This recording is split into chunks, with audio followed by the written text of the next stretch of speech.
हर साल लाखों किसान आलू लगाते हैं और उन किसान भाइयों को आलू की फसल में बहुत सारी समस्याओं का सामना करना पड़ता है, जैसे कि आलू का जमाव होते ही पत्तियों का पीला पड़ जाना व पौधे का सही से ग्रोथ ना करना।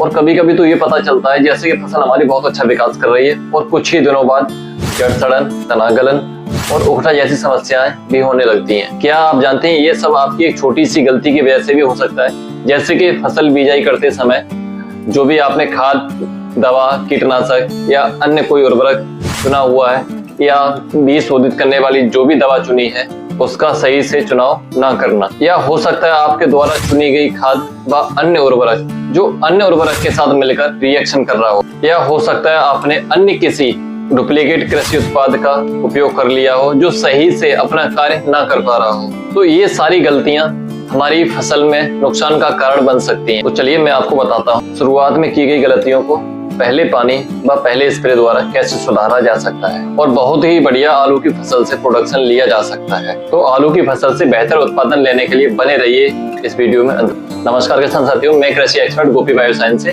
मैं पिछले 4 वर्षों से किसान भाइयों के साथ जुड़ा हूँ और फील्ड में मिलकर काम कर रहा हूँ। मैं इस वीडियो में बात करूंगा आलू की बीजाई के समय की गई गलतियों व उल्टे सीधे खाद उर्वरकों का चुनाव व आलू की फसल से ज्यादा पैदावार कैसे लें। आलू के जमाव के बाद पहले पानी पर कौन कौन सी खाद और कौन कौन से पोषक तत्व चुनें, जिससे कि बीज बुवाई के समय डाले गए खाद जैसे कि डीएपी व अन्य उर्वरक 100% उपयोग में लाए जा सके, जिससे कि आलू की फसल एकदम बढ़िया विकास करे और बम्पर पैदावार दे। तो चलिए हम बात करते हैं 1 एकड़ में आलू की फसल में पहले पानी पर कौन कौन से खाद और पोषक तत्व चुने। नंबर 1 हमें लेना है crop root grow. Crop root grow माइक्रोराजा और माइक्रोराजा किस टाइप से काम करता है इसके लिए हमने पहले से एक वीडियो बना रखा है। माइक्रोराजा एक माइक्रोबियल फंगस है जो पौधों की जड़ों के पास एक जड़ तंत्र बनाता है, जिससे कि जो भी हम न्यूट्रिशन खेतों में मिट्टी में डाला हुआ है या डाल रहे हैं वो 100% पौधे के लिए उपयोगी बन जाए। तो माइक्रोराजा की ही डोज हमें 4 kg लेनी है 1 एकड़ में।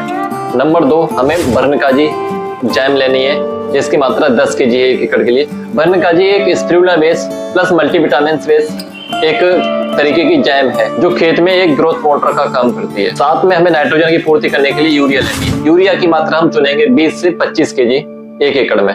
इन तीनों उर्वरकों को सही से मिक्स करना है हमें और पानी लगाने से पहले खेत में फैलाना है या पानी लगाने के बाद नमी पर भी फैला सकते हैं।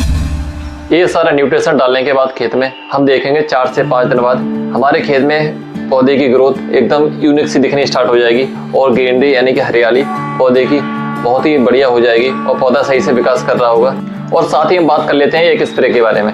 आलू में पहले पानी पे जो फर्टिलाइजर डाला हुआ उसके बाद जो हमें स्प्रे करनी है उस स्प्रे में क्या लेना है क्या नहीं लेना है इन सारी बातों को जान लेते हैं। तो हमें आलू में पहली स्प्रे में 1 एकड़ के लिए 250 ml हॉर्स लेनी है। हॉर्स गोपी बायोसाइंस की आती है जो NPK बेस मल्टीविटामिन बेस है, इसमें सारा न्यूट्रिशन डाला हुआ है जो पौधे के लिए चाहिए वो सारे तत्व पोषक तत्व उसमें अवेलेबल है। साथ ही नंबर 2 पे हमें लेना है ग्रोनेक्स। ग्रोनेक्स एक माइक्रोराजा है जो माइक्रोबियल फंगस है। ये स्पेशली EDT फॉर्म में आता है जिसकी डोज है 250 ग्राम एकड़। तो हमें इसकी मात्रा जो लेनी है वो 250 ग्राम लेनी है। साथ ही एक हमें फंजीसाइड चुनना है। फंजीसाइड हम नॉर्मली C+M यानी कि 1263 चुन सकते हैं या थायोफिनेट मिथाइल चुन सकते हैं। इन दोनों फंजीसाइड की जो मात्रा लेनी है हमें 250 ग्राम एकड़ के हिसाब से लेनी है। उनका घोल अलग अलग बनाना है, एक ही टंकी में तीनों दवाओं को मिक्स करना है और हमें स्प्रे कर देनी है। खेत की फंगस भी खत्म हो चुकी होगी, जो आने वाली समस्या है फफूंद जनित रोग वो भी खत्म हो चुके होंगे और पौधे का हमारा विकास बहुत बढ़िया चल रहा होगा। और सेकंड स्प्रे के लिए हम मिलते हैं नेक्स्ट वीडियो में।